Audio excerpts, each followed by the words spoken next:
The tragedy that left 8 dead in a murder-suicide last week in Enoch shines a light on an ongoing problem here in the state of Utah. Since 2012, there have been multiple cases of mass family killings in our state. 2 News investigative reporter Darby Sparks spoke with professionals who've spent years researching the topic. They have some reasons why we see more of the violence here and what to be on the lookout for. I'm standing in a Roy neighborhood where in 2015, Russell Smith shot himself, his wife, and his 2 children. It's the second of 6 murder-suicides that have occurred in the state since 2014, with eerie similarities to what just occurred in Enoch.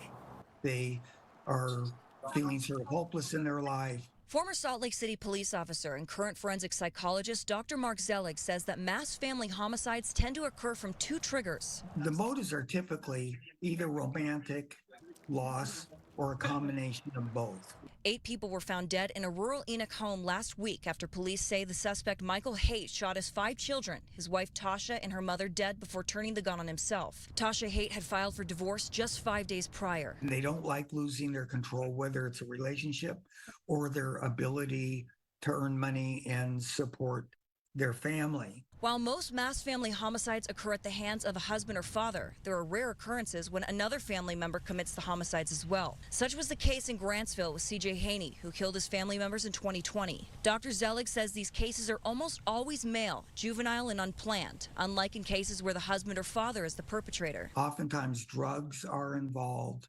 It's more impulsive.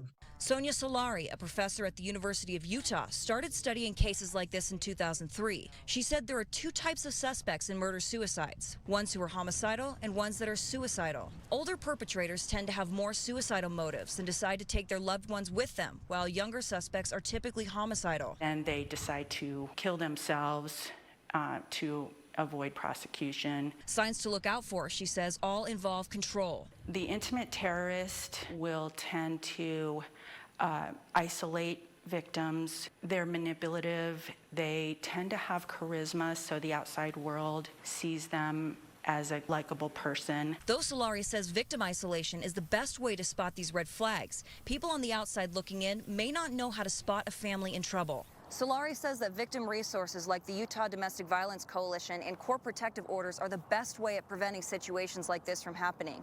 Both she and Dr. Zelig say that this can happen to anyone, anywhere. In Roy, Darby Sparks, 2 News investigates. Research shows that the Intermountain West region is where most of these cases occur, and the Northeast it occurs the least. Solari says this correlates to gun access in those areas. There are always resources and help available if you or someone you know needs help. The Utah Domestic Violence Coalition is always there for you. The numbers on your screen, you can reach them around the clock by calling 1-800-897-LINK.